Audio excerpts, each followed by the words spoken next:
In 2021, a survey of over 1,000 Americans found that nearly two-thirds had eaten plant-based meat alternatives in the past year. Many cited potential health and environmental benefits as their motivation. But are these alternative meats actually better for us and the planet? First, let's introduce the contenders.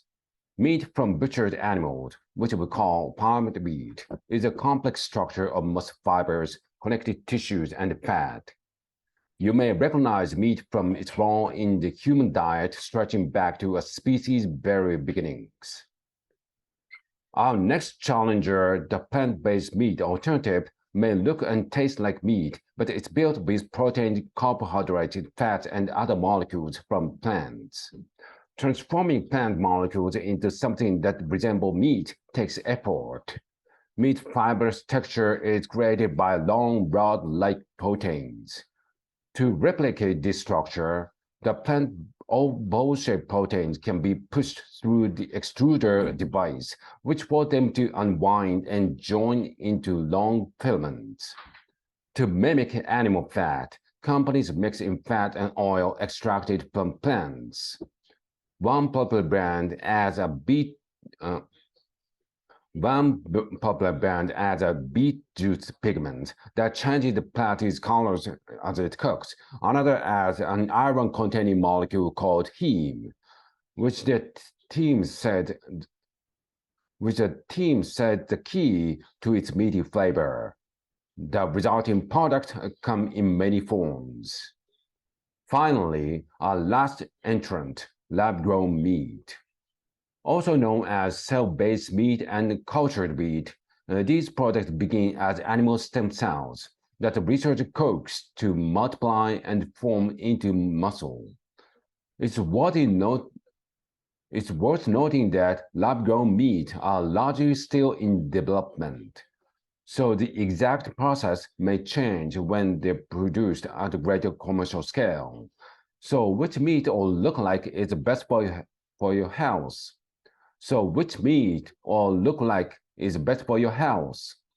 Farmed meat is a vital source of protein and nutrients for many people, but researchers also farmed meat is a vital source of protein and nutrients for many people. But researchers have also found links between diets high in red and processed meats and health concerns like type 2 diabetes and heart disease. One 2012 study concluded that swapping red meat for other options like chicken, nuts, or legumes for one meal a day can potentially reduce mortality risk by 7 to 19%. There is not enough data to know whether replacing red meat with a plant-based patty would have the same effect. Plant-based meats, while containing just as much as protein, calories, and ions as farmed meat, are highly processed and therefore high in sodium, and many contain coconut oil, which has a lot of saturated fat, and like red meat, may elevate heart disease risk.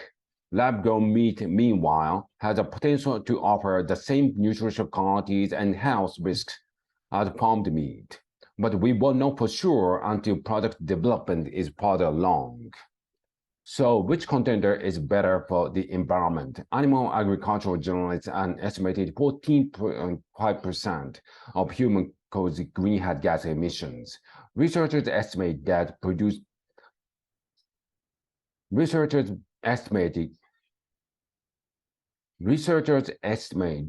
producing plant-based meat substitutes resulting on average around 90% less greenhouse gas emissions than the equivalent amount of beef, 63% less than pork, and 51% less than poultry. Plant-based meat alternatives also tend to require far less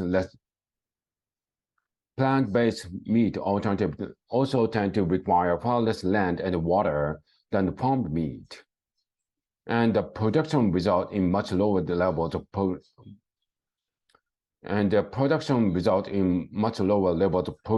running off farms and entering waterways, which threaten both the environment and public health. As for lab-grown meat, today the industry largely takes its stem cells from the muscle tissue of livestock, but how many animals will be required for these biopsies once produced. But how many animals will be required for these biopsies once production scales up? It also isn't clear to what degree alternative meats will reduce environmental impact of the farmed meats industry. What if instead of replacing meat with alternatives, people continue to consume the same amount of farmed meat while also eating newer options? While the verdict is still out on which meat is nutritionally superior, if you care about the personal impact on animal welfare, public health, and the environment, plant-based meat tend to come up on top. And switching to meat alternative doesn't have to be an all-or-nothing decision. In fact, a 2022 study estimated that foregoing red meat at just one meal a day can decrease your personal dietary carbon emissions by as much as 48%.